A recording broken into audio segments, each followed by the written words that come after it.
मोदी बद्रीनाथ केदारनाथ धाम का दर्शन कर बहुरूपिये जैसे कपड़ा पहनकर पूजा अर्चना की।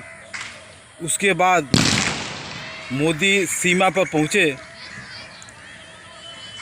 धार्मिक भक्तों को छोड़ करके देशभक्तों के बीच में उन्हें ये एहसास दिलाए कि आप देशभक्त हैं, आप हैं तो सीमा सुरक्षित है, आप ही देश के सर्वा हैं और सच्चे सपूत हैं।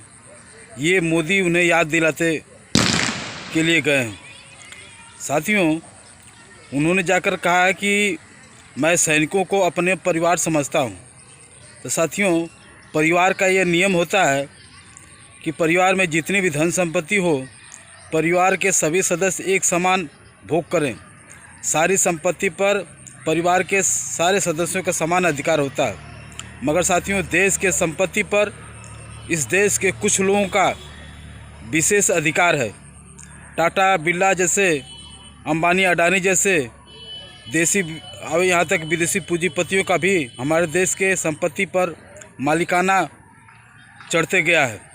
इतना ही नहीं, जो सैनिकों को अपना परिवार कहते हैं, उनकी एक दिन के खर्चा 1,62,00,000 रुपया है। क्या सैनिकों को इतनी सुविधा कभी मिल सकती है? सैनिकों को आप जानते होंगे, सभी सैनिकों को पेंशन नहीं मिलती, लेकिन मोदी गुजरात के मुख्यमंत्री होकर के और देश के प्रधानमंत्री होकर के डबल पेंशन पाएंगे। इतना ही नहीं, मोदी ने उन सैनिकों के साथ क्या किया, 4 साल की नौकरी फिक्स कर दी कि आप 4 साल की नौकरी करेंगे।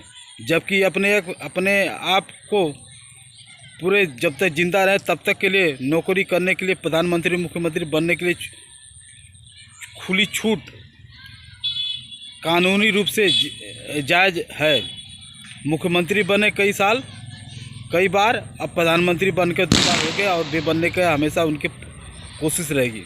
तो साथियों, इस देश के मजदूरों किसानों के बेटा सरहद पर जाकर मरे, कठिनाई झेले, सीमा की सुरक्षा करें और वो स्वतंत्र रूप से निश्चिंत होकर के सीमा पर रहते हैं, ऐसी बात नहीं।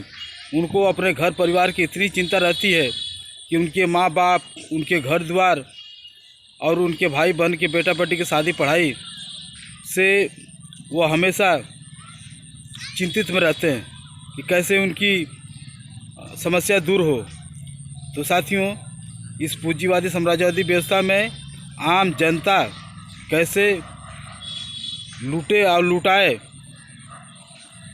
और देश के कुछ धनाढ़ वर्ग कैसे मालो माल रहें और उनके सत्ताधारी में बैठे हुए प्रतिनिधि कैसे खुशहाल रहें, इसी के लिए सारी व्यवस्था की जाती है। और देश के आम जनता, चाहे खेतों में काम करने वाले हो, मजदूरों में काम करने वाले हो, खून पसीना बहाएं और उन्हीं के बेटा सीमा पर जाकर मरें।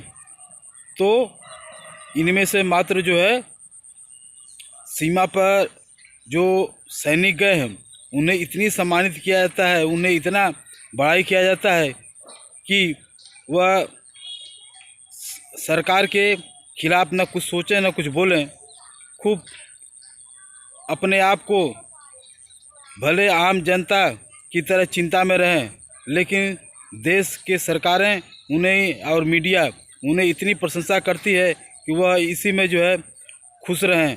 लेकिन साथियों, वह पूर्ण रूप से तब खुश होंगे जब उनकी आम जनता, उनका परिवार भविष्य के लिए भी, आर्थिक रूप से भी, पारिवारिक रूप से भी और सामाजिक रूप से सुरक्षित हो। लेकिन साथियों, इस देश में जिस तरह से आम जनता बेरोजगारी, महंगाई से पीड़ित है, वहीं पर जाति धर्म के नाम पर झगड़े लगवाए जा रहे हैं, जाति के नाम पर, पार्टी के नाम पर, धर्म के नाम पर। तो सैनिक जो सीमा पर हैं वो भी चिंतित होंगे कि हमारे परिवार कभी इस तरह के झगड़े में पड़ करके कहीं अपना जीवन और संकट में न कर पाएँ। इसलिए साथियों, इस पूंजीवादी साम्राज्यवादी व्यवस्था में जो सीमा पर सैनिक है या जो खेतों में किसान है या जो कारखाने में मजदूर हैं, वे सारे के सारे लोग चिंतित हैं और खुशहाल हैं। तो देश के पूंजीपति वर्ग और उनके दलाली करने वाले सत्ताधारी जो पार्टियां हैं और नेता हैं, चाहे वो पक्ष के या विपक्ष के हों।